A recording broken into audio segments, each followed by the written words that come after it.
सिद्धेभ्यः ॐ नमः सिद्धेभ्यः ॐ नमः सिद्धेभ्यः नमः श्री वर्धमानाय निर्धूतकलिलात्मने सालोकानां त्रिलोकानां यद् विद्यादर्पणायते यद् विद्यादर्पणायते यद् विद्यादर्पणायते गुरुवापान्तिनो नित्यं ज्ञानदर्शननायका चारित्राणो गंभीरा मोक्षमार्गोपदेशिका मोक्षमार्गोपदेशिका मोक्षमार्गोपदेशिका। बोले अनंतानंद सिद्ध परमेष्टि भगवान की जयकार। कैसे लगाना आप सबको पता है ना, दोनों हाथ ऊपर करके, क्योंकि हमारे सभी परमात्मा ऊर्ध्व लोक में विराजमान हैं, तो दोनों हाथ हमारे उनके सम्मान में दोनों ऊपर करेंगे। बोले आदि प्रभु आदि ब्रह्मा आदिनाथ भगवान की, बोले चंद्रा प्रभु भगवान की, शांतिनाथ भगवान की, चिंतामणि पारसनाथ भगवान की, शासन नायक भगवान महावीर स्वामी की, परम पूज आचार्य भगवान गुरुदेव श्री समंत्रभद्र स्वामी की, परम पूज आचार्य भगवान गुरुदेव विराट सागर जी महाराज की, अहिंसामय विश्व धर्म की, तीर्थराज संवेद शिखर की।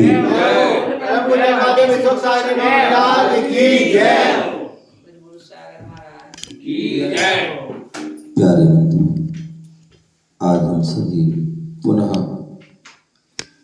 भारत की राजधानी दिल्ली के निकट हरियाणा प्रांत सोनीपत जिला राई तहसील असावरपुर ग्राम अनेकांत धाम लघु संवेशिकर क्षेत्र श्री पारसनाथ जिनालय में बैठे हुए हैं। भगवान का सम्मोहन लगा हुआ है। भगवान महावीर स्वामी का शासन चल रहा है और जो भगवान महावीर स्वामी की जो वाणी खिली, वही वाणी जिनवाणी के रूप में हमें प्राप्त है। उसी जिनवाणी का हम रसपान कर रहे हैं। यहाँ पर रत्नकर्ण श्रावकाचार ग्रंथ का व्याख्यान चल रहा है। आचार्य समंत्रभद्र स्वामी श्रावकों के आचरण, श्रावकों के संयम, श्रावकों के मूल गुणों, व्रत, अणुव्रत, 12 व्रत, प्रतिमा आदि का वर्णन चल रहा है। यहाँ पर हम क्रम से 6 अध्याय पूर्ण हो चुके हैं। आज वह 7वां अधिकार प्रारंभ हो रहा है और 7वां अधिकार जो है प्रतिमा अधिकार है। क्या है? प्रतिमा अधिकार। जो श्रावक होते हैं, उन श्रावकों के जो दर्जा होते हैं, उन दर्जा जो स्थान कैटेगरी, उनको वहां पर जो है प्रतिमा कहते हैं। शास्त्रों में उल्लेख मिलता है कि प्रतिमा किसे कहते हैं, तो बहुत सुंदर पंक्तियां दी। संयम अंश जगो जहां भोग अरुचि परिणाम उदय प्रतिज्ञा को भये प्रतिमा ताको नाम। बोले किसी प्रतिमा क्या है, तो बोले संयम अंश जगो, जहां संयम को धारण करने के भाव हो। हमारे मन में भाव हो कि आज हमें कोई व्रत लेना है, आज हमें कोई नियम लेना है, आज हमें कोई संकल्प लेना है।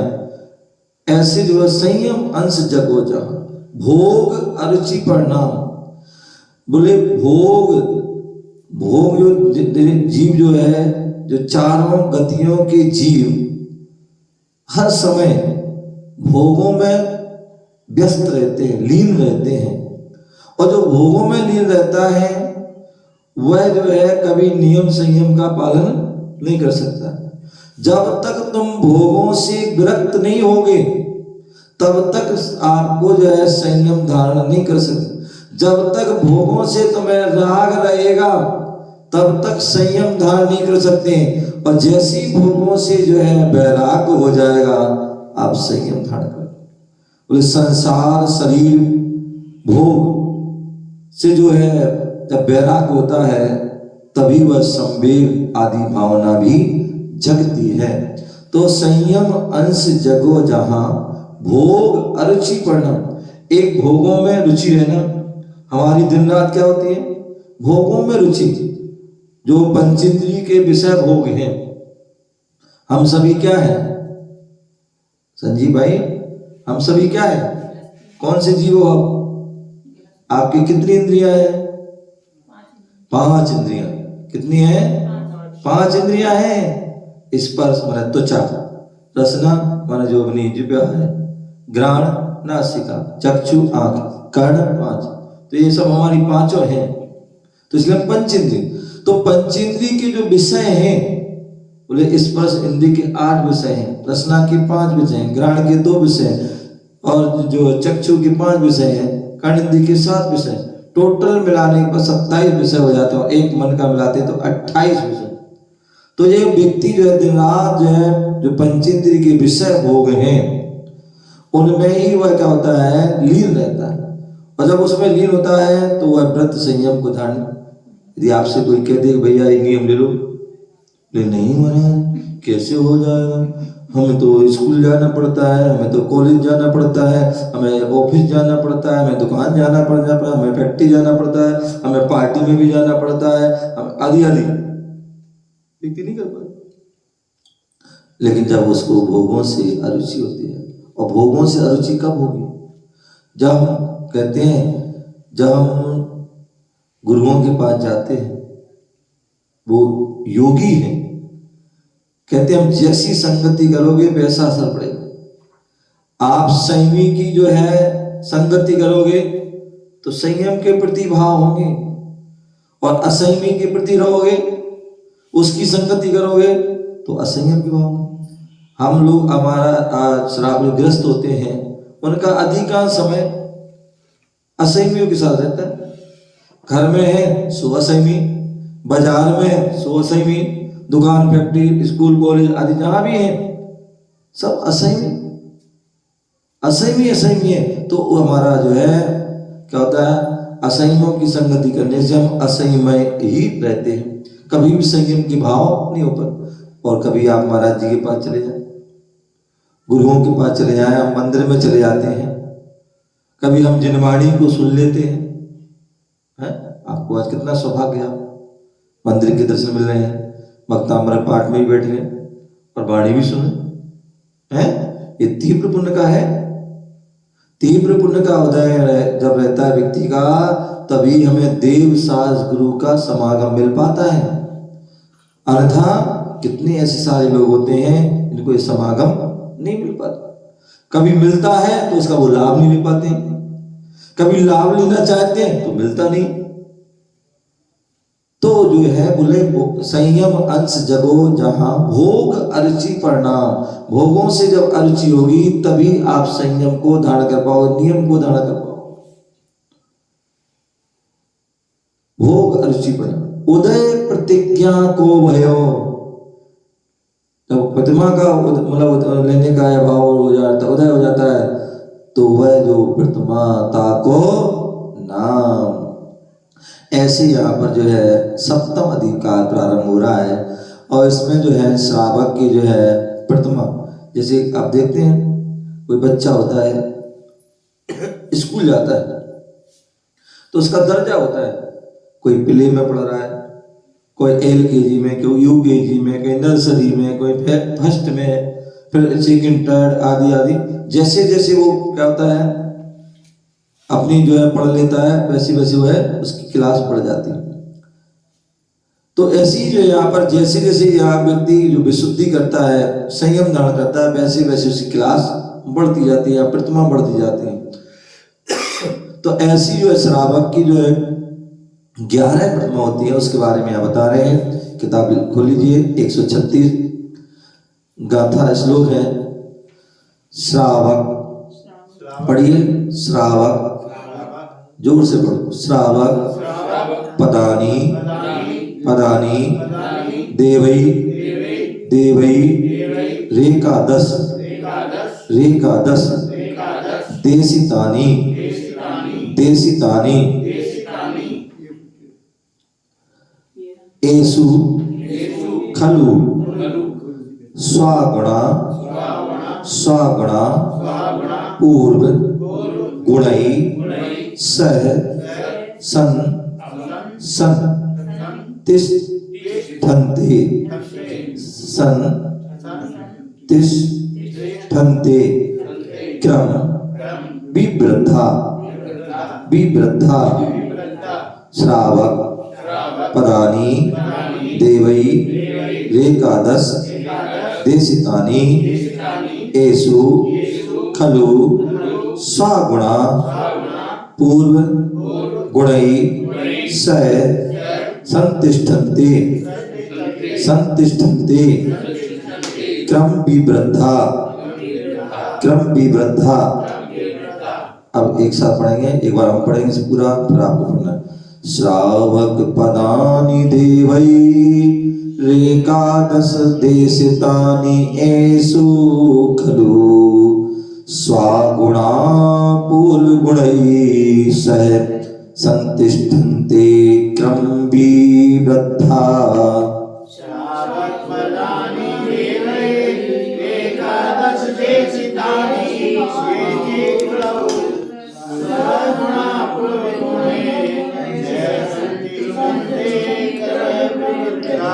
एक बार दोबारा पढ़े एक साथ।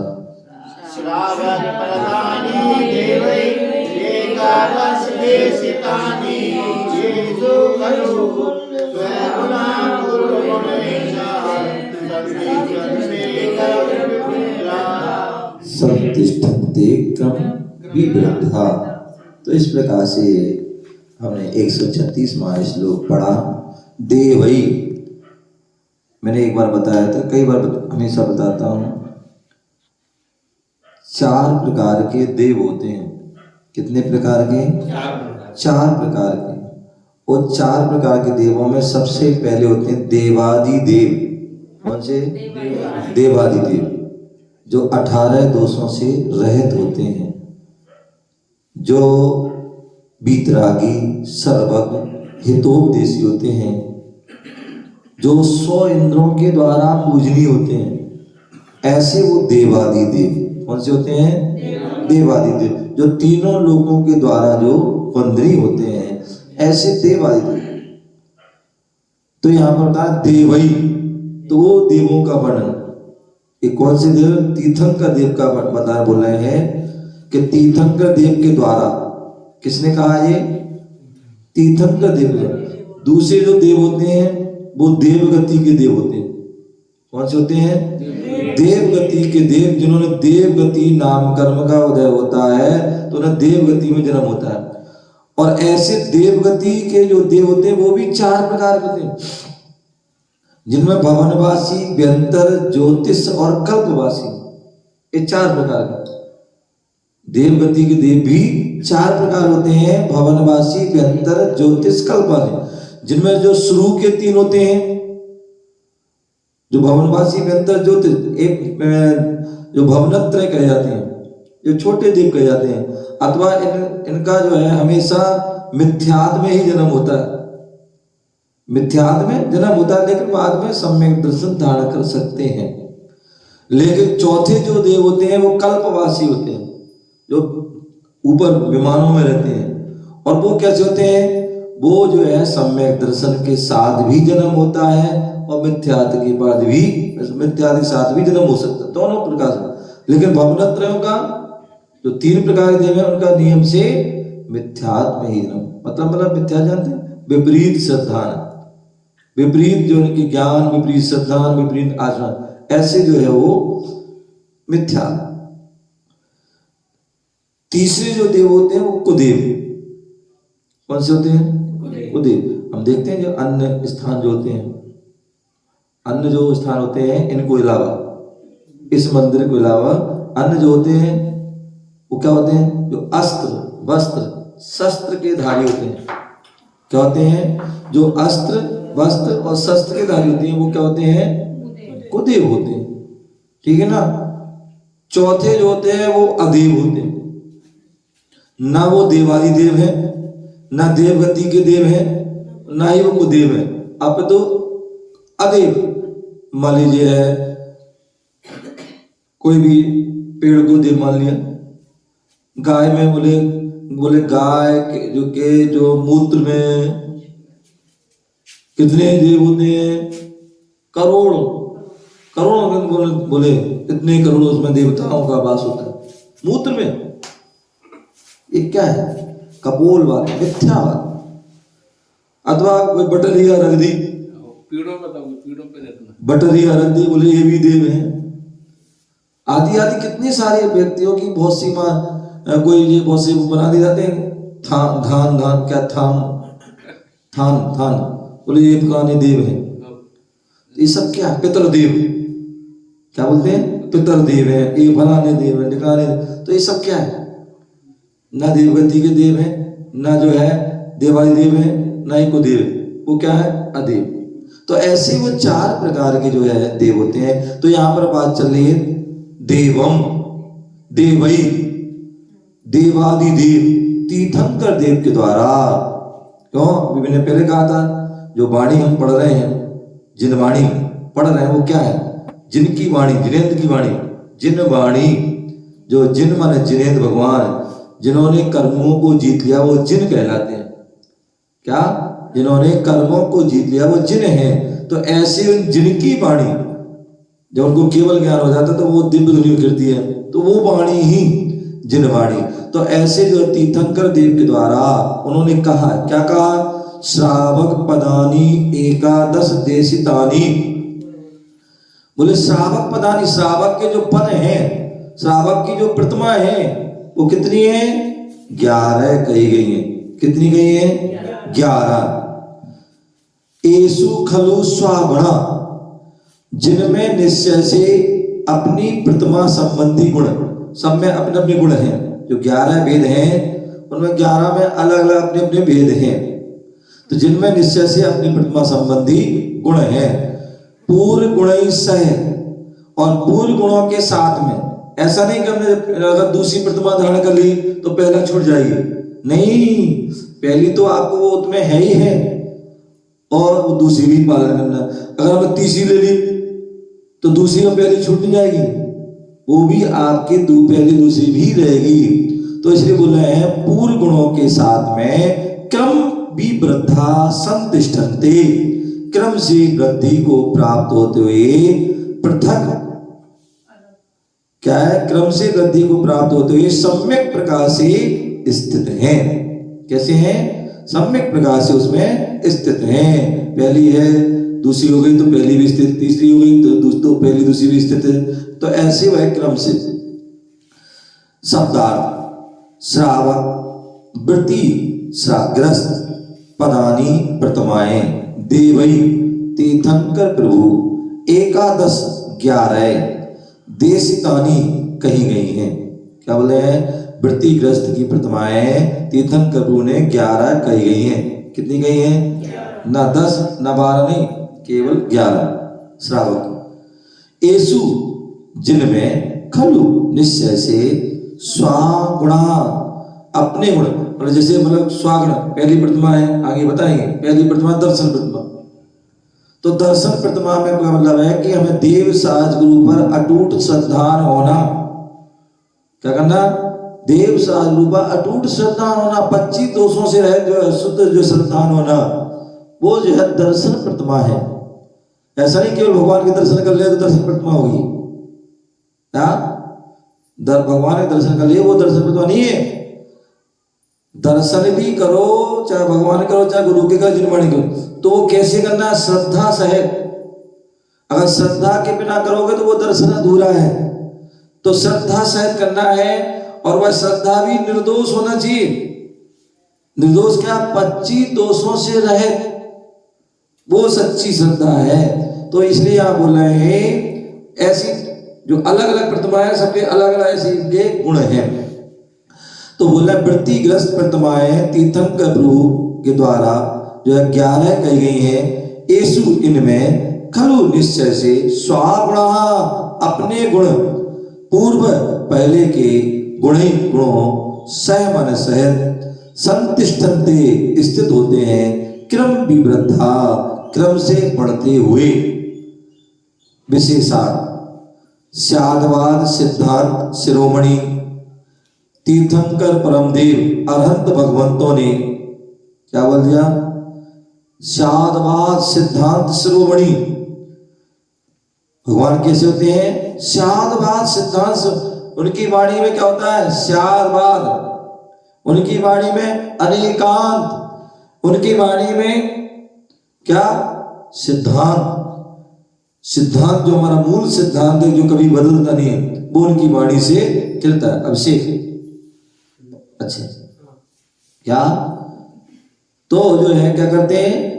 तो बोले जो है वह श्राद्धवाद उनका सिद्धांत, अनेकांत सिद्धांत अथवा शिरोमणि। कैसे है? शिरोमणि।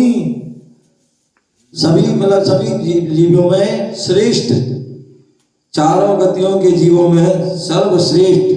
तो ऐसे शिरोमणि कौन?